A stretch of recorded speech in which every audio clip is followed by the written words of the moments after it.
Handa na ba ang inyong mga puso para sa isang kwentong susubok sa inyong pananaw tungkol sa tadhana?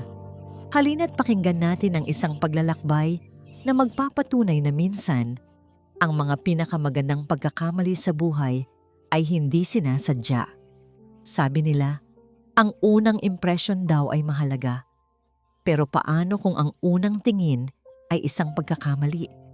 At ang taong inakala mong simple at walang kulay ay siya palang magdadala ng pinakamatingkad na apoy sa iyong buhay? Ito ang kwento ni Luningning at Alab.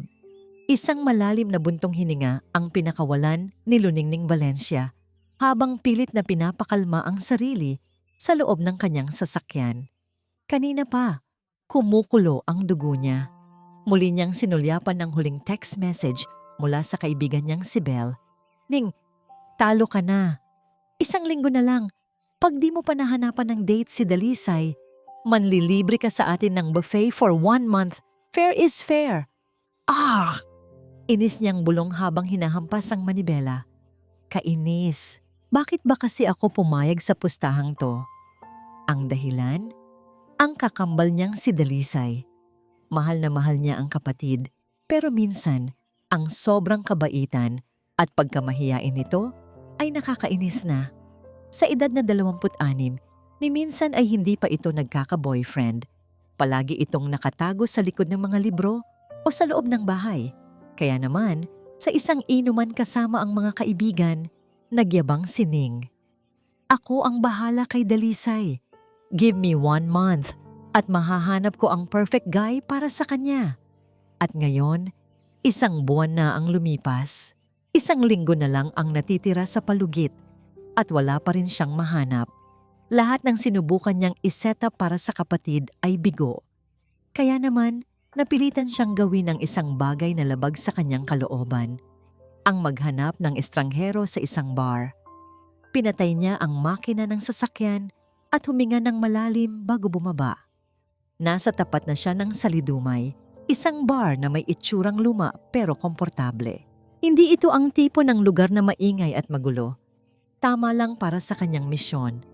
Okay, Ning, sabi niya sa sarili. Ang kailangan mo lang ay isang lalaking mukhang matino, disente, at medyo boring.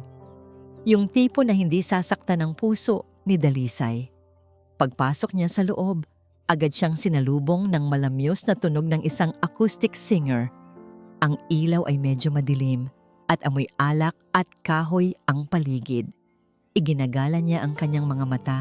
Sinusuri ang bawat lalaki sa loob. May isang grupo sa may bandang kanan, masyadong maingay at malakas tumawa. Hindi pwede. Baka matakot lang si Dalisay sa mga to. May isang lalaki sa may bar counter, masituo, makisig at halatang sanay mambola. Delikado. Baka paiyakin lang nito ang kapatid ko. Hanggang sa dumapo ang kanyang tingin sa isang mesang nasa pinakasulok ng lugar.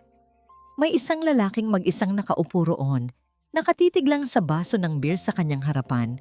Sinuri niya ito mula ulo hanggang paa. Ang suot niya ay isang simpleng itim na t-shirt at kupas na maong. Walang dating. Ang buhok niya ay bahagyang magulo. At higit sa lahat, ang ekspresyon sa kanyang mukha. Nakakunot ang noo na para bang pasan niya ang lahat ng problema sa mundo. Hindi ito ngumingiti. Hindi ito nakikipag-usap. Nakatitig lang ito sa kawalan. Perpekto. Ito na ang hinahanap niya. Mukhang seryoso sa buhay. Mukhang hindi pala kaibigan. Sa madaling salita, mukhang boring. Ligtas. Huminga muli ng malalim si Ning bago buong kumpiyansang naglakad patungo sa kinaroroonan ng lalaki. Bawat hakbang niya ay may determinasyon. Excuse me, sabi niya paglapit. May nakaupo ba rito? Dahan-dahang itinaas ng lalaki ang kanyang tingin.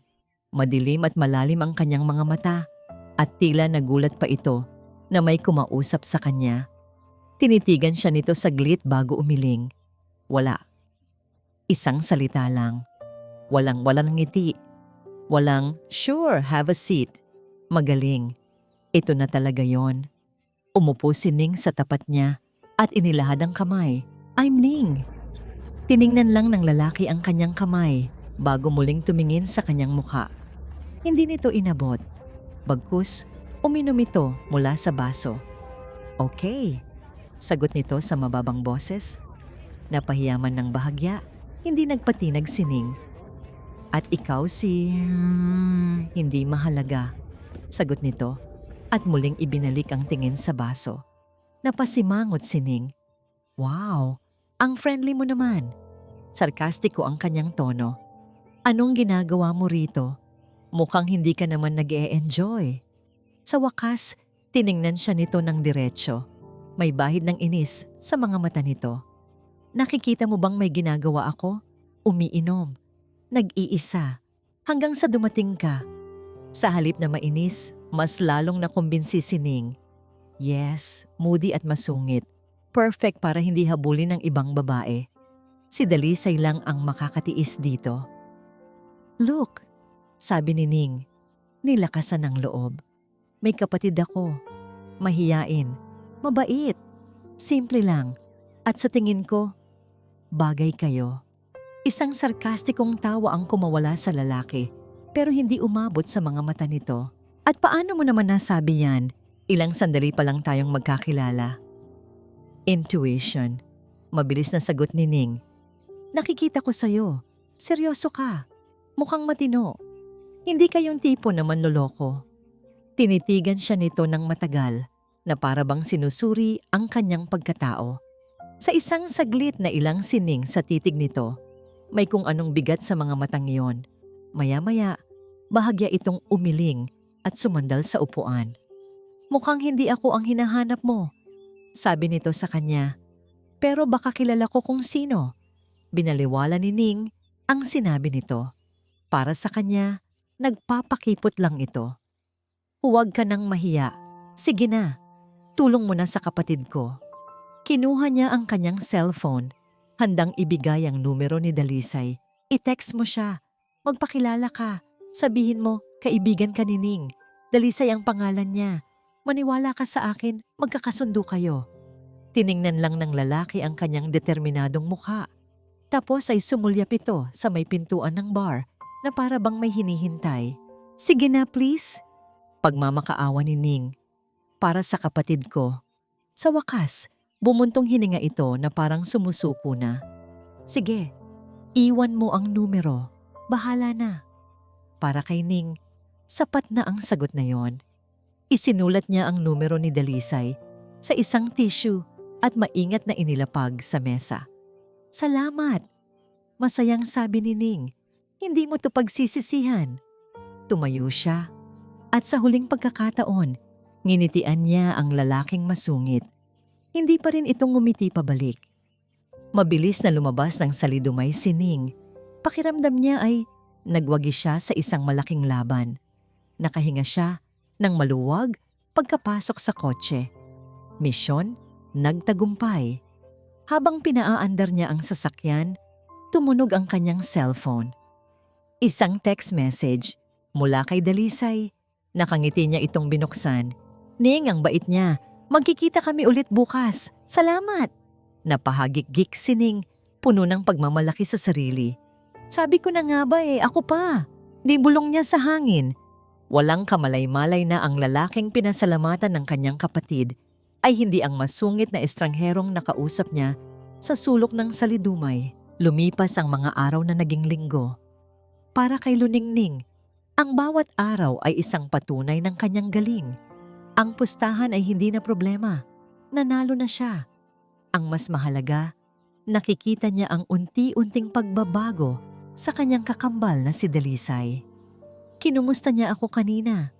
Masayang kwento ni Dalisay isang gabi habang naghahapunan sila. Tumawag siya para lang malaman kung nakauwi na ako ng maayos.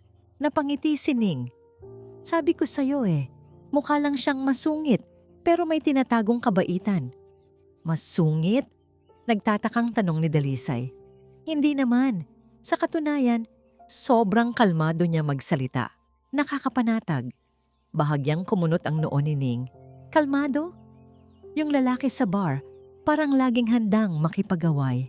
Siguro ay nagbago na ito o baka naman. Tanging kay Dalisay lang nito ipinapakita ang malambot na panig. Mabuti naman kung ganoon, sabi na lang niya. Sa sumunod na linggo, lalong namulaklak ang kapatid niya. Nagpunta kami sa bookstore Ning. Kinikilig na sabi ni Dalisay sa telepono. Alam mo ba, pareho kami ng paboritong author. Nag-usap kami tungkol sa mga libro ng halos 3 oras.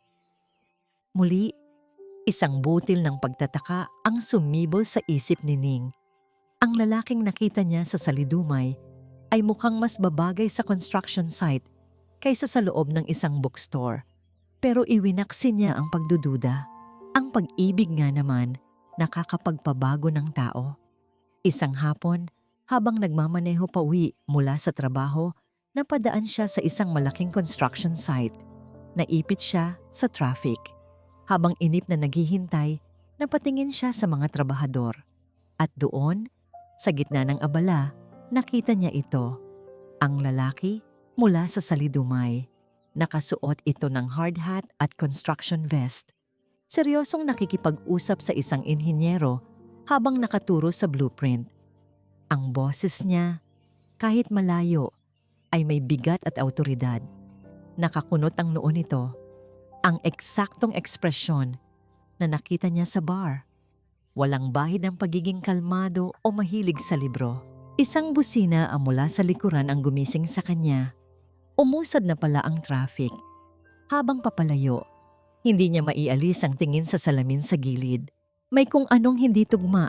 Isang piraso ng palaisipan na hindi niya mailagay sa tamang lugar. 3 buwan ang lumipas. Ang dating mahiyain na si Dalisay ay naging isang babaeng puno ng kumpiyansa. Isang gabing Biyernes, inanyayahan sila ni Dalisay at ng nobyo nito para sa isang espesyal na hapunan sa kanilang bahay. May mahalaga kaming sasabihin sa inyo ni Mama, sabi ni Dalisay. Ang mga mata ay nagniningning sa tuwa. Pagdating ni Ning, naroon na ang lahat. Ang kanilang ina at syempre, ang lalaking naging dahilan ng lahat ng ito. Ito ang unang beses na formal silang magkikita pagkatapos ng gabing iyon sa salidumay. Ning, si Lino pala, pagpapakilala ni Dalisay.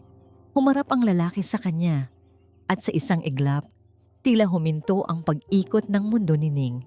Si Lino ay kamukhang-kamukha ng lalaki sa bar. Ang parehong tangkad, ang parehong hubog ng mukha. Pero doon nagtatapos ang pagkakatulad. Ang mga mata ni Lino ay malumanay at puno ng ngiti. Ang kanyang pagkilos ay magaan. Nang inilahad nito ang kamay, ito ay may init at kabaitan. Nice to finally meet you formally, Ning, sabi ni Lino na may malawak ng ngiti. Marami akong narinig tungkol sa'yo. Nakatulala lang si Ning habang inaabot ang kamay nito. Ang isip niya ay naguguluhan. Ito ba yon? Bakit parang ibang-iba siya? Ang aura niya? Ang ngiti niya? Nagsimula na ang hapunan. Si Lino ay magalang, masayang kausap, at kitang-kita kung gaano niya kamahal si Dalisay. Lahat ng sinasabi ni Dalisay tungkol sa kanya ay totoo. Pero habang pinagmamasdan niya ito, lalong lumalakas ang sigaw sa kanyang isipan. Hindi ito ang lalaking nakilala ko sa salidumay. Matapos ang masarap na pagkain, sabay na tumayo sina Dalisay at Lino, magkahawak kamay. Maning! Simula ni Dalisay. Ang boses niya ay nanginginig sa excitement. Lino and I, we're getting married! Isang matamis na, ang kumawala sa kanilang ina, na agad tumayo para yakapin ang dalawa. Pero si Ning, nanatiling nakaupo, hindi makapagsalita. Ang utak niya ay pilit na pinagdudugtong ang mga pangyayari. Nang matapos ang yakapan, lumapit sa kanya si Lino. Ang mukha ay puno ng pasasalamat. Salamat sa iyo, Ning. Sinsero nitong sabi. Kung hindi dahil sa iyo, hindi ko makikilala si Dalisay. Ngumiti ito ng mas malawak. Sabi ng kapatid ko, ikaw daw ang nag-set up sa amin. Doon na bumagsak ang lahat. Ang bawat piraso ng palaisipan ay biglang nagkaroon ng lugar. Ang pagtataka, ang hindi pagtutugma ng mga kwento, ang dalawang magkaibang personalidad. Kapatid, halos pabulong na tanong ni Ning, Ang mga mata niya ay nanlalaki sa pagkatuklas. May kapatid ka? Tumango si Lino, tila walang kamalay-malay sa bagyong namumuo sa isipan ni Ning. Oo, ang kakambal ko. Si Alab. Siya yung nandoon sa Salidumay nung gabing yon. Actually, ako dapat ang ite-text mo pero nauna ka raw lumapit sa kanya. Kakambal. Ang salitang iyon ay umalingaw-ngaw sa kanyang tainga na parang kulog.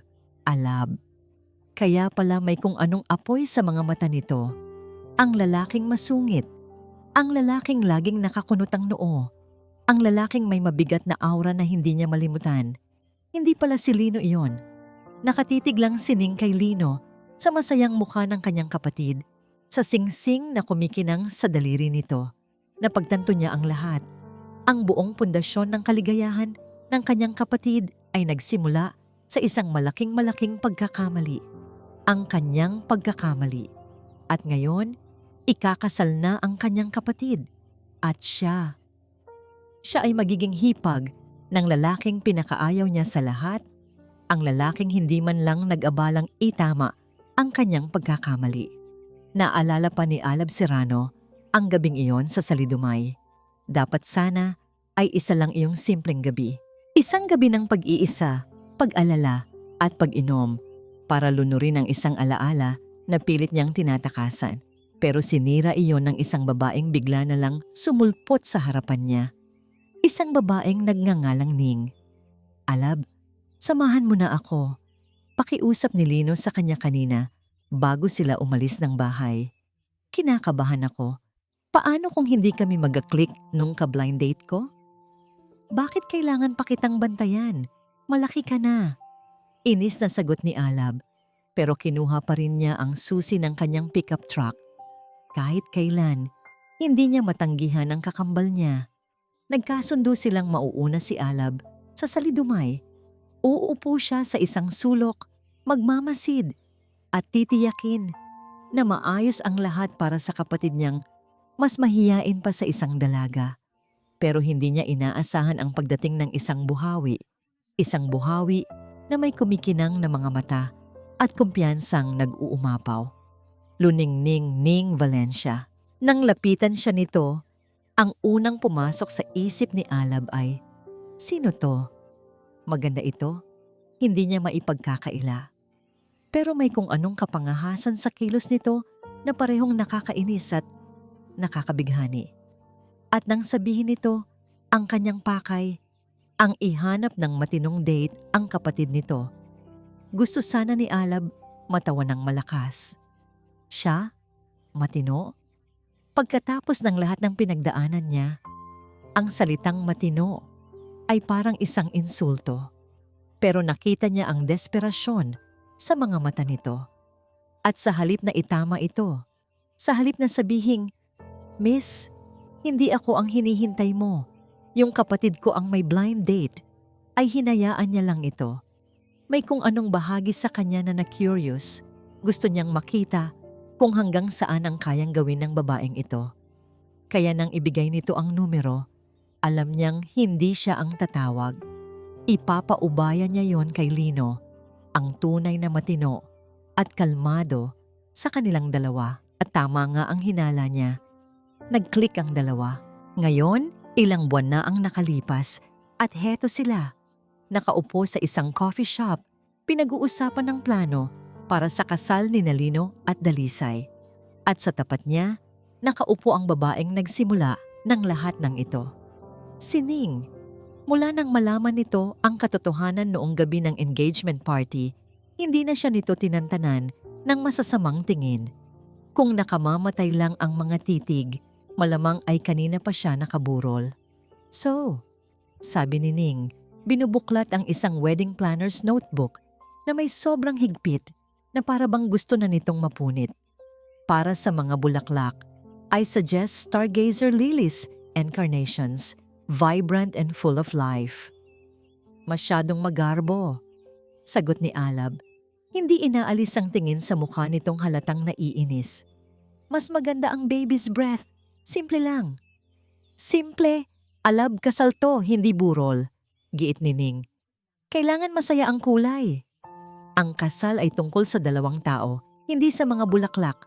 Ganti ni Alab. Kahit anong bulaklak pa yan. Kung mahal nila ang isa't isa, yun ang mahalaga. Nakita niya kung paano nagbago ang ekspresyon ni Ning. Mula sa inis ay naging bahagyang pagtataka. Tila hindi nito inaasahan ang ganoong sagot mula sa kanya. Fine, sabi nito pagkaraan ng ilang sandali. Pag-usapan natin ang venue. At nagpatuloy ang kanilang pagbabangayan. Sa bawat suhestiyon ni Ning, mayroon siyang kontra. Hindi dahil sa ayaw niya sa mga ideya nito, kundi dahil gusto niyang makita ang reaksyon nito. Gusto niyang makita ang apoy sa mga mata nito kapag nagagalit. Ito ang tanging paraan na alam niya para makipag-ugnayan dito. Sa totoo lang, naiinis siya sa sarili niya. Bakit ba apektado siya sa babaeng ito? Simula nang makilala niya ito, tila nagulo ang tahimik niyang mundo. Ang pader na matagal na niyang itinayo sa paligid ng kanyang puso ay unti-unting nagkakabitak. Dahil kay Marisol, ang pangalang yon ay laging nagdudulot ng kirot. Ang kanyang dating nobya, ang babaeng dapat sana ay pakakasalan niya. Ang babaeng sumira sa tiwala niya at nag-iwan sa kanya para sa isang mas mayaman. Ang gabing iyon sa Salidumay, anibersaryo dapat iyon ng araw na iniwan siya nito. Kaya siya naroon para alalahanin ang pait.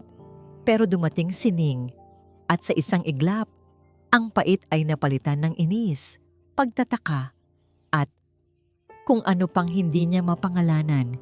Hindi na natiis ni Ning ang pagtatalo. Tumayo ito at hinila siya sa braso palabas ng coffee shop sa isang eskinita kung saan walang gaanong tao. Sino ka ba talaga? Galit na tanong nito. Ang mga matay nag-aapoy. Bakit hindi mo sinabi na may kakambal ka? Bakit hinayaan mong magkamali ako? Tinitigan siya ni Alab ng diretsyo. Nakikita niya ang sakit at pagkalito sa mukha nito. At sa unang pagkakataon, nakaramdam siya ng pagsisisi. Hinawakan niya ang pader sa likuran nito. Ikinukulong ito sa pagitan ng kanyang mga braso. Bahagyang nanlaki ang mga mata nito sa gulat. Bakit? Tanong niya. Ang boses ay mas mababa at mas seryoso kaysa kanina. May nagbago ba? Nakatitig lang ito sa kanya. Hindi makasagot. Ang dibdib nito ay tumataas baba. Kung nalaman mo ba noon pa, ititigil mo ba? Tanong muli ni Alab. Pipigilan mo ba ang kaligayahan ng kapatid mo dahil lang sa akin? Umiling si Ning. Pero ang mga matay hindi nagsisinungaling. Apektado ito. Hindi ako ang tipo ng lalaking gusto mo para sa kapatid mo, Ning. Mahinang sabi ni Alab. Inilapit pa ng kaunti ang kanyang mukha. Magulo ako. May bagahe. Pero si Lino, mabait siya. Perpekto siya para kay Dalisay. Kaya hinayaan ko. Dahil sa huli, naging tama naman ang lahat para sa kanila. 'Di ba? Hindi kumibo si Ning. Nakatitig lang ito sa kanyang mga labi. At si Alab, sa hindi malamang dahilan, ay naramdaman ang isang malakas na pagnanais na halikan ito. Dito mismo. Ngayon din. Para patunayan ang isang bagay na kahit siya mismo ay hindi maintindihan. Pero pinigilan niya ang sarili. Dahan-dahan siyang lumayo. Ibinalik ang pader sa pagitan nilang dalawa. Tara na. Sabi niya, ang boses ay muling naging malamig at walang emosyon. Marami pa tayong kailangang planuhin. Tumalikod siya at nagsimulang maglakad pabalik. Iniwan si Ning na nakatayo roon. Naguguluhan, nanginginig. At marahil, sa unang pagkakataon, ay nakikita na ang tunay na Alab sa likod ng maskarang isinusuot nito. Ang araw ng kasal ay dumating na may kasamang perpektong sikat ng araw at magaan na simoy ng hangin. Para sa lahat, isa itong araw ng pagdiriwang, pero para kay Luningning, isa itong araw ng pagsubok sa kanyang pasensya. Bilang maid of honor at si Alab naman bilang best man, wala siyang pagpipilian kundi ang makasama ito halos sa bawat sandali ng paghahanda. Ang bawat interaksyon nila ay puno ng kuryente, isang pinaghalong inis, tensyon, at isang damdaming pilit niyang itinatanggi. Ning, pakilagay naman nito sa bulsa ng suit ni Lino. Utos ng wedding coordinator, iniabot sa kanya ang isang maliit na puting panyo. Pagpasok niya sa kwartong pinaghahandaan ng mga lalaki, naabutan niyang tinutulungan ni Alab si Lino sa pag-aayos ng kurbata nito. Nakatayo si Alab sa likod ng kanyang kakambal. Ang mga kamay ay bihasang gumagalaw. Sa isang saglit, sa refleksyon sa salamin, nagtama ang kanilang mga mata. Mabilis na umiwas ng tingin si Ning. "Oh Ning, andyan ka pala." Bati ni Lino. Nakangiti. "Bagay sa'yo ang bestida mo." "Salamat Lino. Ikaw rin ang kisig mo." Pilit ng ngiti ni Ning. Lumapit siya para ilagay ang panyo sa bulsa nito. "Pasensya ka na kay Alab, ha?" Biglang bulong ni Lino. Sapat lang para marinig nilang tatlo. Medyo may pinagdaanan lang yon, kaya laging mainit ang ulo. Lalo na mula sa nangyari kay Marisol. Naramdaman ni Ning ang pagtigas ng katawan ni Alab sa kanyang likuran. "Lino," may babalang sabi ni Alab. Pero huli na. Ang pangalang Marisol ay nakatanim na ngayon sa isipan ni Ning. Sino si Marisol? Ano ang ginawa nito kay Alab? Bago pa man siya makapagtanong, pumasok na ang photographer. "Okay, groomsmen, picture taking." Ang seremonya sa simbahan ay solemne at puno ng pagmamahal. Habang naglalakad si Dalisay sa aisle, hindi mapigilan ni Ning ang mapaluha. Napakaganda ng kanyang kapatid. At si Lino, sa dulo ng altar, ay nakatingin dito na para bang ito ang tanging babae sa mundo. Masaya siya para sa kanila. Tunay na masaya. Pero nang maupo na siya sa kanyang pwesto, sa tabi ni Alab, hindi niya maiwasang sulyapan ito. Nakatingin din ito sa magkasintahan, pero ang ekspresyon nito ay hindi mabasa. May lungkot ba? O panghihinayang? Sa sandaling iyon, sa loob ng simbahan, habang pinagmamasdan niya ang masayang mukha ni Lino sa altar at ang seryosong mukha ni Alab sa kanyang tabi, tuluyan nang nag-sink in sa kanya ang lahat. Ang lahat ng pagdududa niya sa loob ng ilang buwan ay nagkaroon ng kumpirmasyon. Ang lalaking nagpatibok ng puso ng kapatid niya ay hindi ang lalaking una niyang nakilala. Ang lalaking bumabagabag sa isip niya ay ang lalaking katabi niya ngayon. Naging isang masayang selebrasyon ang reception. Tawa, kwentuhan, at sayawan ang pumuno sa lugar. Sinubukan ni Ning na iwasan si Alab, pero tila pinaglalaruan sila ng tadhana. At ngayon, para sa isang espesyal na sayaw, anunsyo ng MC, tinatawagan namin sa gitna ng dance floor ang ating napakagandang maid of honor, Miss Luningning Valencia, at ang ating dashing best man, Mr. Alab Serrano. Naghiyawan ang mga tao. Naramdaman ni Ning na uminit ang kanyang pisngi. Ito na ang kinatatakutan niya. Nakita niyang papalapit sa kanya si Alab. Ang mukha ay seryoso pa rin, gaya ng dati. "Mukhang wala tayong pagpipilian," sabi nito. Iniabot ang kanyang kamay. Nag-aalangan man, tinanggap niya ito. Sa pagdikit ng kanilang mga palad, naramdaman na naman niya ang pamilyar na kuryente. Dinala siya ni Alab sa gitna. Nagsimulang tumugtog ang isang mabagal at romantikong kanta. Ipinulupot ni Alab ang isang braso sa kanyang baywang, habang ang isa naman ay nakahawak sa kanyang kamay. Si Ning naman ay napilitang ipatong ang kanyang kabilang kamay sa balikat nito. Masyado silang magkalapit. Amoy niya ang banayad na pabango nito. Isang amoy na panlalaki at nakakaakit. Ngayon, naiintindihan mo na ba ang lahat? Bulong ni Alab malapit sa kanyang tainga. Ang mainit nitong hininga ay nagdulot ng kilabot sa kanyang batok. Hindi siya sumagot. Ipinikit na lang niya ang kanyang mga mata. Sinusubukang pakalmahin ang nagwawalang puso. "Hindi ko sinasadyang lokohin ka, Ning." Pagpapatuloy nito. "Nangyari lang. At nang makita kong masaya ang kapatid mo kay Lino, sino ako para sirain yon? Hindi mo pa rin dapat itinago. Mahinang sagot ni Ning. Bakit? May magbabago ba? Tanong nito. Ang parehong tanong na binitiwan nito sa coffee shop. Sa pagkakataong ito, may sagot si Ning. Oo, marami. Pero hindi niya yon kayang sabihin. Hinayaan na lang nilang dalhin sila ng musika. Sa loob ng 3 minutong yon, walang salitang namagitan sa kanila.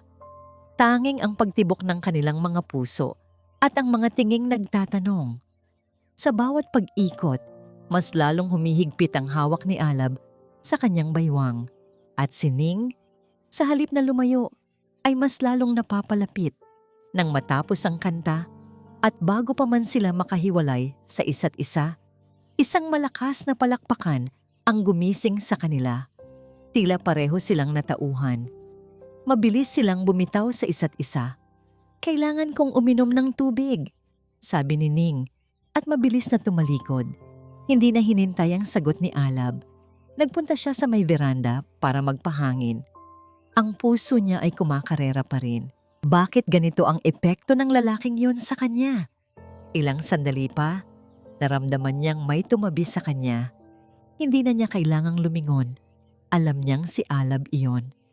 Bilang maid of honor at best man, sabi ni Alab, sinisira ang katahimikan. Kailangan nating sumayaw. Napatingin si Ning sa kanya, naguguluhan. Tapos na, nakasayaw na tayo. Isang maliit, halos hindi mahahalata, nangiti ang sumilay sa labi ni Alab. Ito ang unang pagkakataon na nakita niya itong ngumiti. At sa isang iglap, tila tumigil ang kanyang paghinga. Hindi yun ang ibig kong sabihin, sabi ni Alab. Humakbang palapit. Tapos na ang obligasyon natin. Ngayon, gusto kong isayaw ka bilang ako at bilang ikaw. Bago pa man makasagot si Ning, may isang boses na pumutol sa kanilang sandali. Alab? Sabay silang napalingon. Isang babaeng nakasuot ng isang eleganteng pulang bestida ang nakatayo hindi kalayuan sa kanila. Maganda ito, may sopistikadang aura. Pero ang mga mata nito ay nakatuon lamang kay Alab. Puno ng isang emosyong hindi maintindihan ni Ning. Nakita ni Ning kung paano nagbago ang mukha ni Alab. Ang kaunting init na nasilayan niya kanina ay biglang naglaho, napalitan ng isang malamig na pader ng yelo. Marisol, sabi ni Alab. Ang pangalan ay lumabas sa kanyang bibig na parang isang sumpa. Ang pangalang Marisol ay nanatiling nakalutang sa hangin, mabigat at puno ng kahulugan. Para kay Ning, isa lang itong pangalan. Pero para kay Alab, ramdam niya. Isa itong buong kabanata ng buhay na pilit nitong isinara. Anong ginagawa mo rito? Malamig na tanong ni Alab. Ang katawan ay nanigas sa tabi ni Ning. Nabalitaan ko ang kasal ni Lino, sagot ni Marisol. Ang boses ay malambing, ngunit may bahid ng pait. Dahan-dahan itong lumapit. Ang mga mata ay hindi inaalis kay Alab. I just wanted to say congratulations at para kamustahin ka. Tila sa mga sandaling iyon ay naging hangin si Ning. Inilibot ni Marisol ang tingin sa paligid bago muling bumalik kay Alab. Mukhang masaya ka. Masaya ako para sa kapatid ko, marising sagot ni Alab. Isang matagal na katahimikan ang namayani. Si Ning, na hindi alam ang gagawin, ay humakbang paatras, nagbabalak na iwan silang dalawa. Ngunit bago pa siya makalayo, naramdaman niya ang kamay ni Alab na marahang humawak sa kanyang siko, isang senyales na huwag siyang umalis. Nagulat siya sa kilos na yon. Anyway, sabi ni Marisol, isang pilit na ngiti ang sumilay sa kanyang labi. I won't bother you. Enjoy the night. Tumalikod ito at dahan-dahang naglakad palayo. Bawat hakbang ay may halong drama. Nang mawala na ito sa paningin, saka lang binitiwan ni Alab ang braso ni Ning. Ang init ng palad nito ay nanatili sa kanyang balat. Sino siya? Hindi na napigilan ni Ning na itanong. Bumuntong hininga si Alab. Ibinaling ang tingin sa madilim na kalangitan. Isang tao mula sa nakaraan. Ang nakaraan na binanggit ni Lino? Hindi sumagot si Alab. At para kay Ning, sapat na yon. Kaya pala laging may pader sa paligid ng lalaking ito. Kaya pala may lungkot sa mga mata nito na hindi kayang itago ng kanyang kasungitan. Gusto pa sanang magtanong ni Ning, pero pinigilan siya ng pagdating ng isang matandang babae, isang tiyahin ni na Alab at Lino. Alab hiho, masayang bati nito. Pagkatapos ay bumaling ito kay Ning. Hija, ikaw ba ang kakambal ni Dalisay? Napakaganda mo. Salamat po, magalang na sagot ni Ning. Alam mo, tuwang-tuwa ako para kay Lino, sabi ng matanda. At lalo na para dito kay Alab. Mabuti naman at ngumingiti na ulit siya kahit paano. Tumingin ito kay Alab na may halong pag-aalala. Akala namin hindi na siya makaka-recover mula sa ginawa ni Marisol. Naramdaman ni Ning ang pag-igting ng panga ni Alab. Tita, mahinang saway nito. Pero hindi nagpapigil ang matanda. Bumaling ito ulit kay Ning na para bang matagal na nitong kaibigan. Naku, Hija, kung alam mo lang. Engagement party na dapat nila, bigla na lang hindi sumipot ang babaeng yon. Sumama pala sa isang mayamang foreigner. Gumuho ang mundo nitong pamangkin ko. Bawat salitang binitiwan ng matanda ay parang isang kutsilyong tumutusok sa puso ni Ning. Hindi para sa kanya, kundi para kay Alab. Ngayon, naiintindihan na niya. Ang pait, ang galit, ang pag-iisa nito sa bar noong gabing iyon. Tita, tama na po yan, mariing sabi ni Alab. Hinawakan sa braso ang matanda. Halika na po, hanapin natin si Mama. Bago sila umalis, sumulilyap si Alab kay Ning. Sa kanyang mga mata, nakita ni Ning ang isang bagay na hindi pa niya nakikita dati. Kahinaan. Isang pakiusap na wag na siyang tanungin. Naiwan si Ning na mag-isa. Dala-dala ang bigat ng katotohanang nalaman. Hindi na siya bumalik sa loob ng reception hall. Nanatili siya sa veranda, pinagmamasdan ng mga bituin, iniisip ang isang lalaking sinubukan niyang intindihin pero ngayon lang niya tunay na nakikita. Hindi niya namalayan ang oras. Nagsimula ng mag-alisa ng mga bisita. Nang akma na siyang aalis, nakita niyang papalapit si Alab, dala ang 2 baso ng champagne. Para sa bagong kasal, sabi nito, iniabot sa kanya ang isang baso. Tahimik niya itong tinanggap. Tungkol sa sinabi ni tita, simula ni Alab, hindi mo kailangang magpaliwanag, putol ni Ning. Naiintindihan ko. Tinitigan siya ni Alab ng matagal. Talaga? Tumango si Ning. Kaya pala ganoon ka sa Salidumay. Anibersaryo ba? Isang mapait ng ngiti ang gumuhit sa labi ni Alab. Ganoon na nga. Uminom sila pareho mula sa kanilang mga baso. Ang katahimikan sa pagitan nila ay hindi na kagaya ng dati. Hindi na ito puno ng tensyon. Ngayon, meron itong bahid ng pag-unawa. Hindi ko alam na bumalik na siya, pag-amin ni Alab. Ang boses ay halos pabulong. Hindi ko alam kung anong kailangan niya. Baka gusto niyang bumalik sa'yo, mahinang sabi ni Ning. At sa hindi malamang dahilan, kumirot ang kanyang dibdib sa naisip. Tumingin si Alab ng diretso sa kanyang mga mata. Ang liwanag ng buwan ay tumatama sa kanyang mukha. Pinalalambot ang matitigas niyang mga linya. Hindi na pwede, mariin niyang sabi. May mga bagay na kapag nasira, hindi na pwedeng ayusin pa. Humakbang ito palapit sa kanya. Isang hakbang lang, pero sapat na para maramdaman na naman ni Ning ang init na nagmumula sa katawan nito. Ang espasyo sa pagitan nila ay biglang kumipot. Salamat, Ning, bulong nito. Para saan? Sa pakikinig. Sa sandaling iyon, sa ilalim ng kalangitang puno ng bituin, nakita ni Ning ang pagnanais sa mga mata ni Alab. Isang pagnanais na matagal nitong ikinubli. Itinaas nito ang isang kamay na para bang hahawakan ng kanyang pisngi. Pero bigo. Dahil bago pa man dumampi ang kamay nito, isang sigaw ang pumutol sa lahat. Si Dalisay.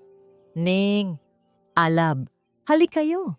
Picture taking ang buong pamilya. Sabay silang napalingon, tila nahuli sa isang akto na sila lang ang nakakaalam. Ang mahika ng sandali ay biglang naglaho. Nagkatinginan sila sa huling pagkakataon bago sumunod sa tawag ni Dalisay.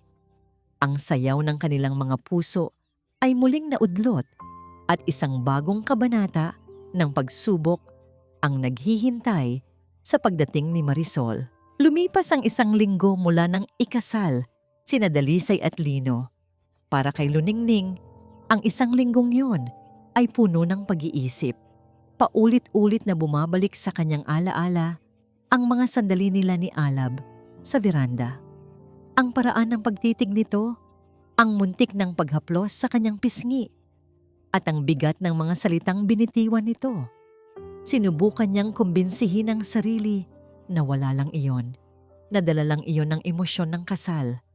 Pero sa tuwing maaalala niya ang nangiti nitong mailap at ang kahinaan sa mga mata nito, bumibilis ang tibok ng kanyang puso. Isang hapon, habang pauwi, napagdesisyonan niyang dumaan sa isang bagong bukas na coffee shop malapit sa kanyang opisina.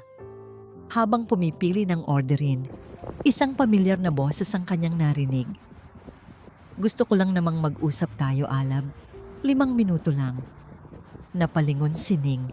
Sa isang mesa sa may bintana, nakaupo si Alab at sa tapat nito si Marisol. Ang tensyon sa pagitan nilang dalawa ay ramdam na ramdam kahit sa kanyang kinatatayuan. Nag-aalangan man, nagtago si Ning sa likod ng isang malaking halaman para makinig. "Wala na tayong dapat pag-usapan," matigas na sabi ni Alab, hindi man lang tinitingnan ng babae. "Mayroon," giit ni Marisol, inilapag ang kamay nito sa ibabaw ng kamay ni Alab na nakapatong sa mesa. "Nagkamali ako. Alam ko. Pero bata pa tayo noon. Hindi ko alam ang ginagawa ko." Hindi inalis ni Alab ang kanyang kamay at ang simpleng kilos na yon ay nagdulot ng kung anong kirot sa dibdib ni Ning. "Umalis ka dahil may nakita kang mas maganda, Marisol. Ganoon kasimple yon. Huwag na nating dramahin pa," sabi ni Alab. "Hindi totoo yan." Tumaas ang boses ni Marisol, puno ng hinanakit. "Pinaniwala niya ako sa mga kasinungalingan. Nangako siya ng kung ano-ano. Pero sa huli, iniwan niya rin ako. At sa lahat ng panahong yon, Alab, ikaw lang ang iniisip ko. Ikaw lang." Hindi na kinaya ni Ning na makinig pa. Dahan-dahan siyang umatras at mabilis na lumabas ng coffee shop. Hindi na bumili ng kape. Habang naglalakad pabalik sa kanyang sasakyan, ang mga salita ni Marisol ay umuulit-ulit sa kanyang isipan. "Ikaw lang ang iniisip ko. Ikaw lang." Kinabukasan, sinubukan niyang kalimutan ang nakita. Inabala niya ang sarili sa trabaho, pero tila sinusundan siya ng multo ni Marisol. Nagpunta siya sa mall para mamili ng regalo para sa bagong bahay ni Dalisay at Lino. Habang nasa department store, nakita niyang muli si Marisol, namimili ng mga gamit panlalaki, mga t-shirt na itim, mga maong, ang eksaktong estilo ni Alab. Nagtama ang kanilang mga mata. "Luningning, right?" sabi ni Marisol, lumapit sa kanya na may peking ng ngiti. "Ning," maikling sagot niya. "Pasensya ka na sa reception ha. Medyo naging awkward. I just missed Alab so much," sabi ni Marisol, idinidiin ang bawat salita. "Alam mo, kasal na dapat kami ngayon. Kung hindi lang ako nagkamali. Pinaplano na namin ang lahat. Kahit ang mga pangalan ng magiging anak namin. Bawat salita ay parang karayom." Sinusubukan ni Marisol na ipamukha sa kanya na may malalim itong pinagsamahan ni Alab, na siya, si Ning, ay isang baguhan lamang sa eksena. "Well," sabi ni Ning, pilit na pinatatatag ang kanyang boses. "Ang nakaraan ay nakaraan na." Isang sarkastikong ngiti ang sumilay sa labi ni Marisol. "Talaga? Kasi sa pagkakaalam ko, ang tunay na pag-ibig hindi basta-basta nawawala." Umalis si Ning na kumukulo ang dugo. Sino ba ang babaeng ito para sabihin sa kanya iyon? Pero sa kabila ng kanyang galit, may takot. Paano kung tama si Marisol? Paano kung ang nararamdaman ni Alab para sa kanya ay galit lang, pero sa ilalim nito, may pagmamahal pa ring natitira? Ang pagdududa ay lalong lumaki nang tumawag si Dalisay sa kanya makalipas ang ilang araw. Ning, pwede mo bang dalhin yung mga lumang photo albums dito sa bahay? Gusto kasing makita ni Lino. Sige, dadaan ako mamaya. Sagot ni Ning. Nang gabing iyon, dala-dala ang isang kahon ng mga lumang litrato. Nagpunta si Ning sa bahay ng bagong kasal. Pagdating niya roon, bukas ang pinto.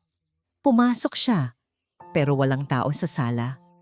Narinig niya ang boses ni Dalisay at Lino mula sa kusina. Sige na, Alab, kumain ka na muna. Kanina ka pa naghihintay. Narinig niyang sabi ni Lino. Si Alab, nandito? Dahan-dahan siyang naglakad palapit sa pinto ng kusina, pero napahinto nang marinig ang isa pang boses. Isang boses na ayaw na niyang marinig. Pasensya na sa abala, ha? Sabi ni Marisol. Nasiraan kasi ako ng sasakyan malapit dito. Mabuti na lang at si Alab ang una kong natawagan. Sumilip si Ning mula sa siwang ng pinto. At ang nakita niya ay isang eksenang dumurog sa kanyang puso. Nakatayo si Alab sa gitna ng kusina. Sa harapan niya, si Marisol umiiyak. At habang pinagmamasdan niya, biglang niyakap ni Marisol si Alab ng mahigpit. Salamat, Alab. Hindi ko alam ang gagawin ko kung wala ka. Humihikbing sabi nito. Hindi gumalaw si Alab. Hindi nito tinulak si Marisol palayo. Nanatili lang itong nakatayo, hinahayaan ng babae na umiyak sa kanyang dibdib. At sa mismong sandaling iyon, lumingon si Alab at nakita siya. Nakita ni Alab si Ning na nakatayo sa may pintuan. Ang mukha ay puno ng sakit at pagkabigo. Puno ng panuunumbat, gulat, pag-alala, pagsisisi. Lahat ng yun ay nakita ni Ning sa mga mata ni Alab bago pa man niya mabitawan ang kahon ng mga litrato. Bumagsak ito sa sahig. Ang tunog ng pagkalabog nito ay sumira sa katahimikan, kasabay ng pagbasag ng kung anong namumuo sa puso ni Luningning. Alab. Ang pagbagsak ng kahon ay parang isang putok ng baril sa tahimik na kusina. Lahat sila ay napalingon. Ngunit ang tanging nakikita ni Alab ay si Ning. Ang mga mata nito, puno ng sakit na para bang sinaksak siya ng paulit-ulit. Ning, iyon lang ang lumabas sa kanyang bibig. Agad niyang itinulak palayo si Marisol. Hindi dahil kay Ning, kundi dahil kanina pa niya gustong gawin. Nabigla lang siya sa biglaang pag-iyak at pagyakap nito. Ngunit alam niyang huli na ang lahat. Alam niyang iba ang nakita ni Ning. Iba ang interpretasyon ng eksenang yon. Anong ginagawa mo rito? Tanong ni Marisol. Pinupunasan ng kanyang peking mga luha, ang boses ay may halong pagkainis. Pero hindi siya pinansin ni Ning. Ang mga mata nito ay nakatutok lamang kay Alab, puno ng apoy at pagkabigo.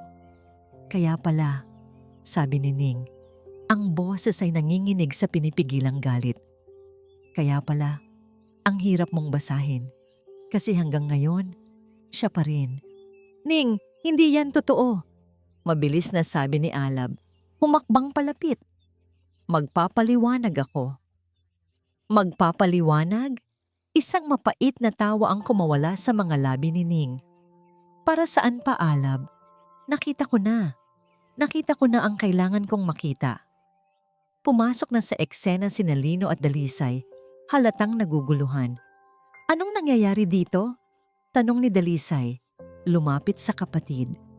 Pero bago pa man may makapagsalita, tumalikod na si Ning at mabilis na naglakad palabas ng bahay. Ning, sandali! Sigaw ni Alab. Sinundan niya ito. Hindi niya hahayaang matapos ang gabi ng ganito. Naabutan niya ito sa labas, malapit sa gate, akmang bubuksan ang pinto ng kanyang kotse. Hinawakan niya ito sa braso. Bitawan mo ako, mariing sabi ni Ning, hindi lumilingon. Hindi, makinig ka muna sa akin. POV, Ning. Humarap si Luningning kay Alab. Ang mga luha na kanina pa niya pinipigilan ay nagsimula ng mamuo sa kanyang mga mata. Makinig? Sa ano? Sa mga kasinungalingan mo? Sigaw niya. Nakita kita, Alab.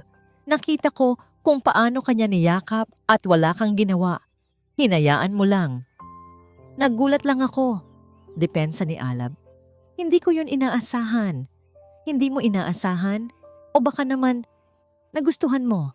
Ang sakit ng mga salitang yon ay ramdam niya hanggang sa kaibuturan ng kanyang kaluluwa. Lahat ng pinakita mo sa akin sa kasal, lahat ng yon, drama lang ba? Para ano? Para pagselosin siya? Para ipakita sa kanya na naka-move on ka na kahit hindi naman totoo? Hindi totoo yan. Sigaw pabalik ni Alab. Ang panga ay nag-igting sa galit. Wala kang alam sa nararamdaman ko. Wala talaga akong alam. Giit ni Ning. Tuluyan ng bumuhos ang kanyang mga luha. Kasi ang galing mong magtago. Ang galing mong magsuot ng maskara. Akala ko, unti-unti ko nang nakikita ang totoo. Pero yun pala, isa lang din akong malaking pagkakamali. Katulad ng gabing iyon sa Salidumay. Ang bawat salita ay parang suntok sa sikmura para sa kanilang dalawa. Ang sakit ay hindi na maitago. POV, Alab. Nasaktan si Alab, hindi sa galit ni Ning, kundi sa kawalan nito ng tiwala. Pagkatapos ng lahat, pagkatapos niyang maramdaman na sa wakas ay may isang taong nakakaintindi sa kanya, ganito lang pala kadaling masira ang lahat. Bumalik ang lahat ng sakit na dulot ni Marisol. Ang pakiramdam ng pagtataksil.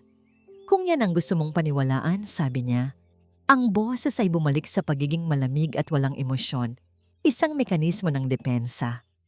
Sige, isang salita lang. Sige. Pero para sa kanilang dalawa, iyon na ang katapusan. Nakita niya ang huling pagbagsak ng pag-asa sa mga mata ni Ning. Dahan-dahan itong umiling na para bang hindi makapaniwala sa narinig. Binitiwan niya ang braso nito. Tumalikod si Ning nang walang imik, pumasok sa kanyang sasakyan at pinaharurot ito paalis sa madilim na gabi. Naiwan si Alab na nakatayo roon, mag-isa. Ang kamao ay nakakuyom ng mahigpit. Gusto niyang sumigaw. Gusto niyang sipain ang pader. Pero wala siyang ginawa. Nanatili lang siyang nakatayo. Pinapanood ang papalayong ilaw ng kotse ni Ning. Habang dahan-dahang gumuho ang mundong akala niya ay nagsisimula ng mabuo muli. Bumalik siya sa loob ng bahay. Si Marisol ay wala na. Tanging si Nalino at Dalisay na lang ang nandoon. Ang mga mukha ay puno ng pag-aalala. Alab, anong nangyari? Tanong ni Lino. Hindi siya sumagot. Dumiretso siya sa ref. Kumuha ng isang bote ng malamig na beer at tinungga ito. Sa kabilang dako ng syudad, ipinarada ni Ning ang kanyang sasakyan sa isang madilim na tabi ng daan. Doon, sa loob ng kanyang kotse, ibinuhos niya ang lahat ng kanyang sakit. Humagulgol siya na parang isang bata. Umiyak siya para sa kanyang katangahan. Umiyak siya para sa tiwalang ibinigay niya. At higit sa lahat, umiyak siya para sa isang pag-ibig na namatay bago pa man ito mabigyan ng pagkakataong mamukadkad. Sa gabing iyon, pareho silang wasak, parehong talo, parehong nag-iisa. Habang pinupunasan ni Alab ang laman ng bote, tumunog ang kanyang telepono. Si Lino. Kahit nasa iisang bahay sila, mas pinili nitong tumawag. Alab, sabi ni Lino sa kabilang linya. Ang boses ay seryoso. Kailangan mong malaman ang totoo tungkol kay Marisol. May nalaman ako. Hindi kumibo si Alab. Hinintay lang niya ang sasabihin ng kanyang kapatid. Ang sakit na nararamdaman niya mula sa pag-alis ni Ning ay napakabigat na tila wala ng anumang salita ang maaaring magpalala pa rito. Kanina, bago dumating si Ning, pagpapatuloy ni Lino sa telepono. Habang nasa banyo ka, may kausap si Marisol sa cellphone niya. Akala niya siguro tulog si Dalisay sa kwarto. Hindi ko sinasadyang marinig, pero malakas ang boses niya. Mayroong pag-aalinlangan sa boses ni Lino. Galit siya. Sabi niya sa kausap niya, "Hindi gumagana. Ayaw niya akong pakinggan. Kailangan ko na ng pera, Carla. Malapit na akong paalisin sa apartment ko." Napahinto si Alab sa pag-inom. Ang mga salita ay dahan-dahang nagproseso sa kanyang isipan. Kailangan ko na ng pera. Sinabi pa niya, dagdag ni Lino, na kung hindi pa rin daw umubra ang drama niya sa'yo, wala na siyang choice, kundi tanggapin ang alok ng dati niyang boss sa Singapore. Mukhang desperado na talaga siya, Alab. Hindi dahil sa pag-ibig, kundi dahil sa pera. Pagkatapos ng tawag, ibinaba ni Alab ang bote ng beer. Ang galit at sakit na nararamdaman niya kanina ay unti-unting napalitan ng isang malamig na realisasyon. Niloko na naman siya ni Marisol. Ginamit na naman siya. At ang mas masakit, hinayaan niyang masira ang isang bagay na nagsisimula pa lang maging totoo para sa kanya dahil sa kasinungalingan ng nakaraan. Hinayaan niyang umalis si Ning. Ang huling salitang binitiwan niya rito ay, "Sige." Isang salitang nagtulak dito palayo. Kinuyom niya ang kanyang kamao. Pagsisisi, iyon ang naramdaman niya. Malalim at matalim na pagsisisi. Kinabukasan, maaga siyang gumising. Meron siyang kailangang tapusin. Isang bagay na dapat ay matagal na niyang ginawa. Tinawagan niya si Marisol at sinabing kailangan nilang magkita sa parehong coffee shop kung saan sila unang nag-usap. Pagdating ni Alab, naroon na si Marisol. Nakangiti na para bang walang nangyari. "Alab, buti naman tumawag ka," sabi nito. "Tungkol kagabi." "Alam ko na ang lahat, Marisol," putol ni Alab. Ang boses ay kalmado, ngunit may bigat na hindi maikakaila. Nawala ang nangiti ni Marisol. Anong ibig mong sabihin?"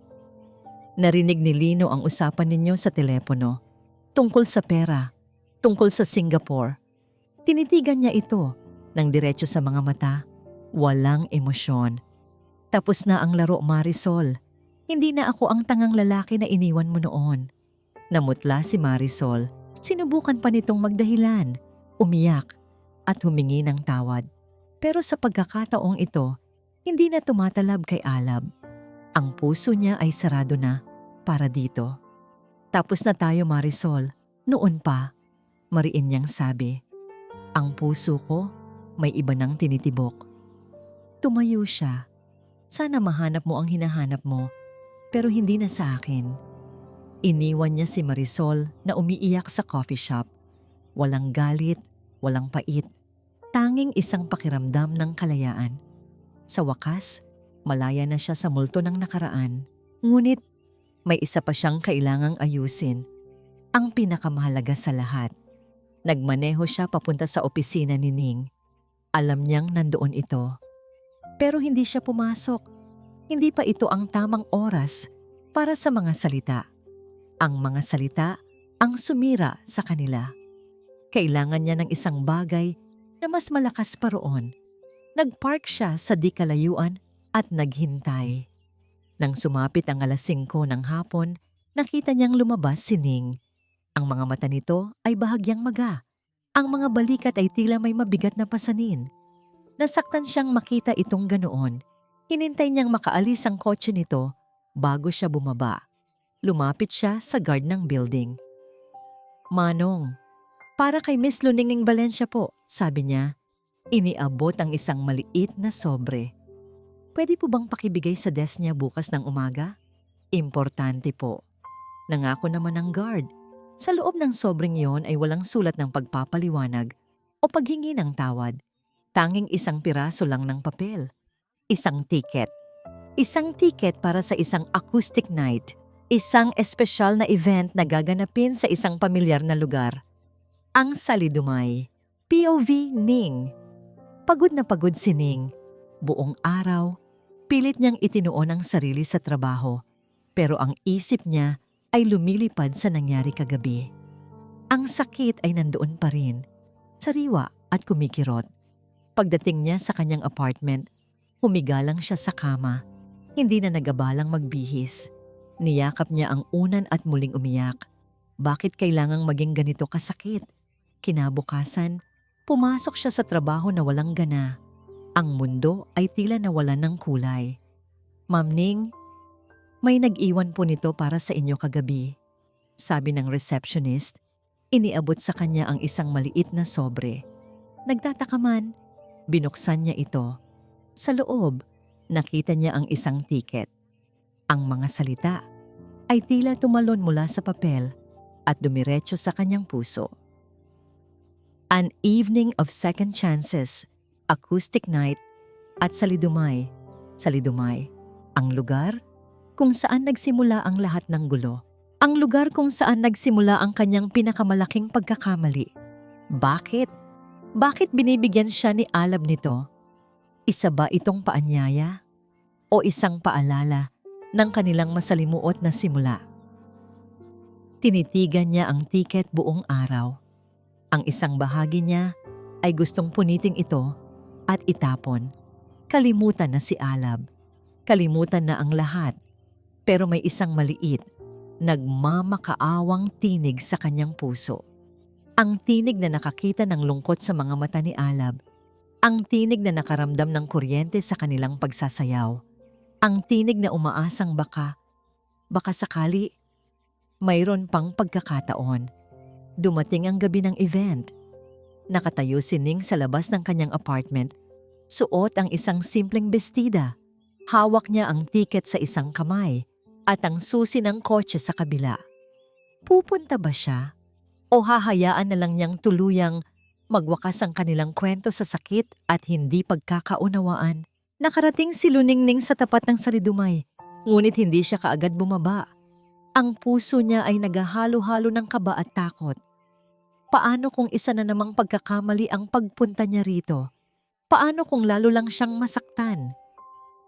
Habang nag-iisip, biglang nag-vibrate ang kanyang cellphone. Isang text message mula kay Dalisay.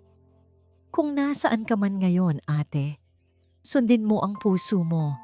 Bigyan mo siya ng pagkakataon.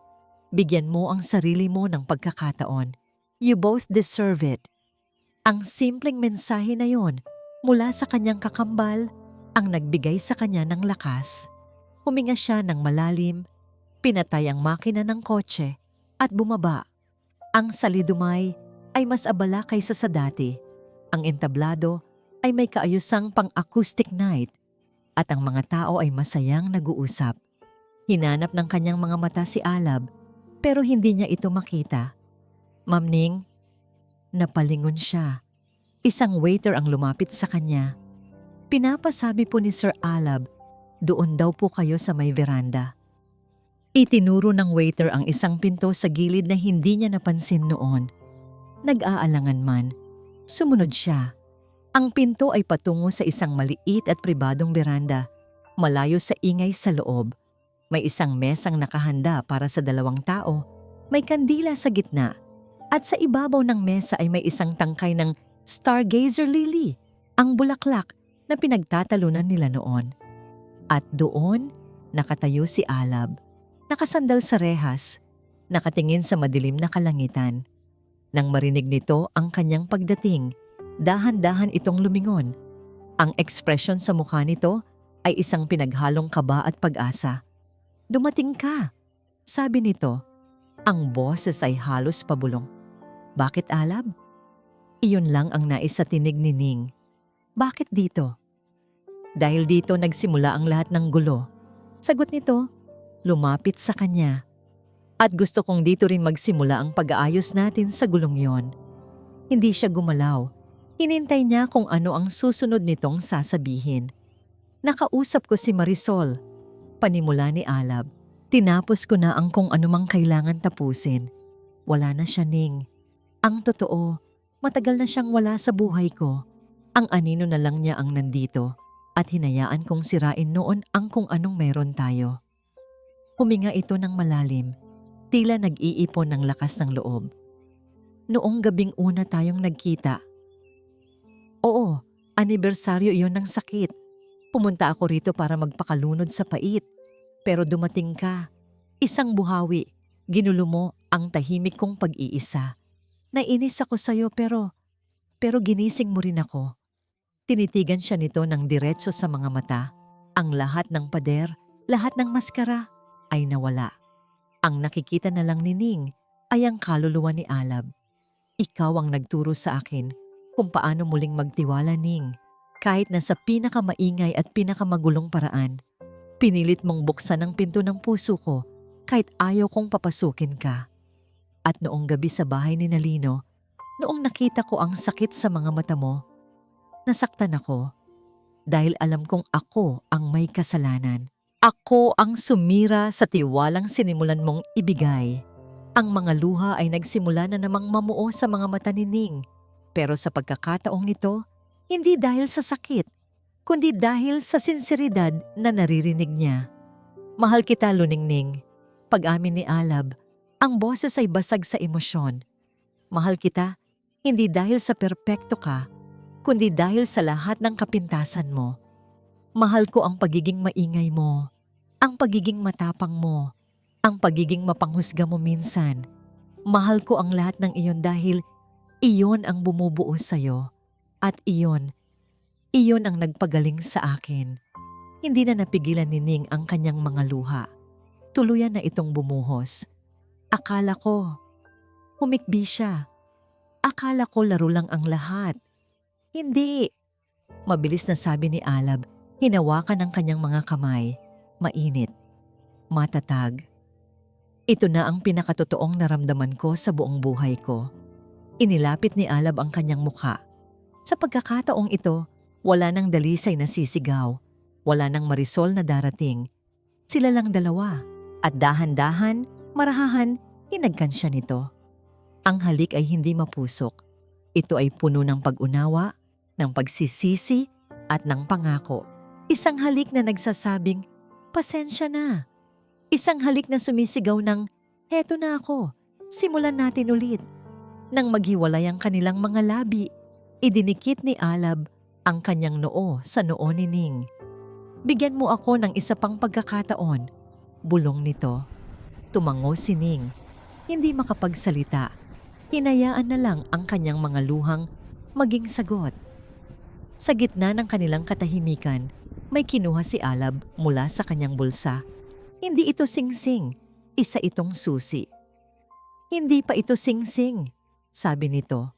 Ang mga mata ay nagniningning. Ito ang susi sa bahay ko, sa buhay ko. Gusto kong maging tahanan mo. At balang araw, tahanan ng magiging pamilya natin. Kinuha ni Ning ang susi. Ang malamig na metal ay tila nagbigay ng init sa kanyang buong katawan.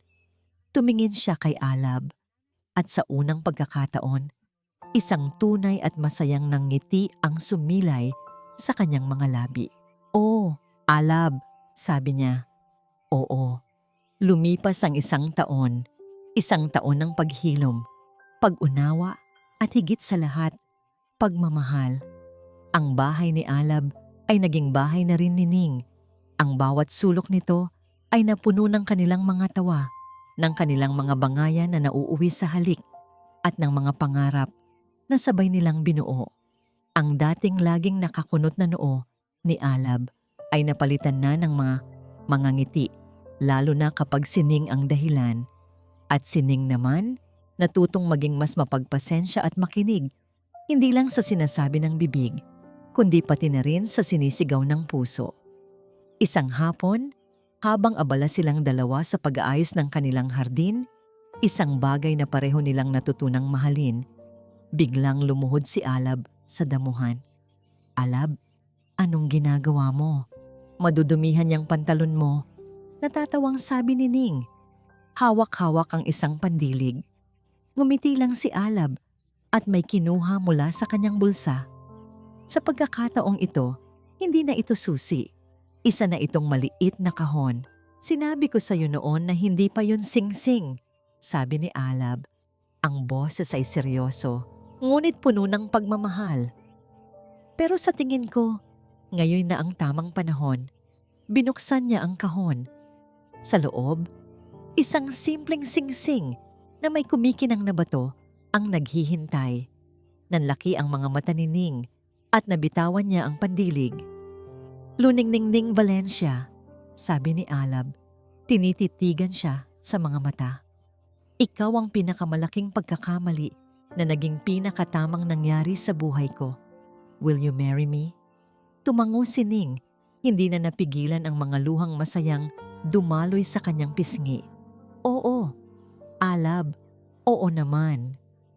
POV, Alab. Ang araw ng kanilang kasal ay simple lang. Ginanap ito sa hardin ng kanilang bahay, kasama lang ang mga pinakamalapit na pamilya at kaibigan. Kabaligtaran ito ng magarbo at magulong kasal ni Lino at Dalisay. Ito ay tahimik, payapa, at puno ng tunay na pagmamahal. Habang naglalakad si Ning patungo sa kanya, suot ang isang simpleng puting bestida. Naramdaman ni Alab na kompleto na ang kanyang buhay. Ang babaeng inakala niyang isang buhawi ay siya palang nagdala ng kapayapaan sa kanyang magulong mundo. Nasa tabi niya si Lino bilang kanyang best man. Sa kabilang dulo, katabi ni Ning si Dalisay na ngayon ay malaki na ang tiyan at malapit nang maging isang ina. Ang dalawang pares ng kambal na pinagtagpo ng isang kakaibang tadhana. Nang sila'y magkaharap na, hinawakan ni Alab ang mga kamay ni Ning. Minahal kita kahit noong akala mo ay kinaiinisan kita. Panimula ni Alab sa kanyang wedding vow. Sa bawat pagtatalo natin, mas lalo kitang nakikilala. Sa bawat pag-aaway, mas lalo akong nahuhulog. Salamat sa hindi pagsuko sa akin, Ning. Pangako, sa bawat araw ng buhay ko, pipiliin kita. Ngumiti si Ning. Ang mga mata ay nagniningning sa pagmamahal. Akala ko noon, ang pag-ibig ay parang isang plano na kailangang sundin. Sabi naman ni Ning sa kanyang vow. Pero tinuruan mo ako na ang tunay na pag-ibig ay magulo, hindi perpekto, at minsan nagsisimula sa isang malaking pagkakamali. Tumingin siya sa mga mata nito. Nakita ko ang apoy sa likod ng iyong katahimikan, Alab, at iyon ang apoy na nagpainit at bumuo muli sa puso ko. Mahal kita. Ang kanilang mga I do ay sinundan ng isang halik na puno ng pangako ng habambuhay. Habang papalubog ang araw ang apat sa kanila, sina Ning at Alab, Dalisay at Lino, ay magkakatabing nakatayo, pinagmamasdan ng ginintuang kulay ng langit. Hinaplos ni Dalisay ang kanyang malaking tiyan. Alam niyo, kung iisipin, nakakatuwa ang kwento natin. Oo nga. Sang-ayon ni Lino, inaakbayan ng asawa. Nagsimula sa maling tao, pero nauwi sa tamang panahon. Napatingin si Ning kay Alab. Inakbayan siya nito at hinalikan sa noo. Hindi, sabi ni Alab. Nakatingin kay Ning. Nagsimula sa tamang tao, sa maling paraan lang. Ngumiti si Ning. Sa wakas, nahanap na niya ang kanyang tahanan. Hindi sa isang lugar, kundi sa isang tao. Isang taong nakita ang kanyang liwanag kahit sa pinakamadilim niyang bahagi. Isang taong minahal siya, hindi sa kabila ng kanyang mga kapintasan, kundi dahil sa mga ito. Ang kanilang kwento ay isang patunay na ang pag-ibig ay hindi laging nagsisimula sa isang perpektong unang kabanata. Minsan, ito ay matatagpuan sa gitna ng gulo, sa hindi inaasahang pagkakataon, at sa isang pagkakamaling pinagtagpi ng tadhana. At dito po nagtatapos ang kwento nila, Luningning at Alab. Isang paglalakbay na nagturo sa atin na ang tunay na pag-ibig ay hindi paghahanap sa perpektong kapareha, kundi sa pagtuklas sa isang taong nakikita ang iyong mga kapintasan, ngunit mamahalin ka pa rin ng buong buo. Ito ang aral na sana ay baunin ninyo sa inyong mga puso. Taos-puso po akong nagpapasalamat sa inyong walang sawang pagsubaybay at sa pagbibigay ninyo ng pagkakataon na samahan kayo sa bawat emosyon, sa bawat tawa, luha at pag-asa. Nais ko pong marinig ang inyong saloobin. Anong bahagi ng kwento ang pinakatumatak sa inyo? At anong uri naman ng mga kwento ng pag-ibig ang nais ninyong marinig mula sa amin sa mga susunod na araw? I-comment nyo lang po sa ibaba. dahil napakahalaga ng inyong boses sa amin. At syempre, hindi dito nagtatapos ang ating paglalakbay. Marami pa pong kwentong kasing ganda at mas puno ng aral dito sa aming channel. Kung nagustuhan nyo ang kwentong ito, isang pindot lang po sa like button ay malaking bagay na. I-share na rin ninyo sa pamilya at mga kaibigan. At kung hindi pa po kayo nakapag-subscribe, ngayon na po ang tamang panahon para maging bahagi ng ating pamilya. Huwag kalimutang i-click ang notification bell para kayo ang unang makarinig kapag may bago kaming upload. Muli, ako po ang inyong lingkod, nag-iiwan ng isang paalala. Ang bawat puso ay may sariling kwento at ang bawat kwento ay may aral na naghihintay. Pagpalain po kayo ng Panginoon, kayo at ang inyong buong pamilya. Hanggang sa muli!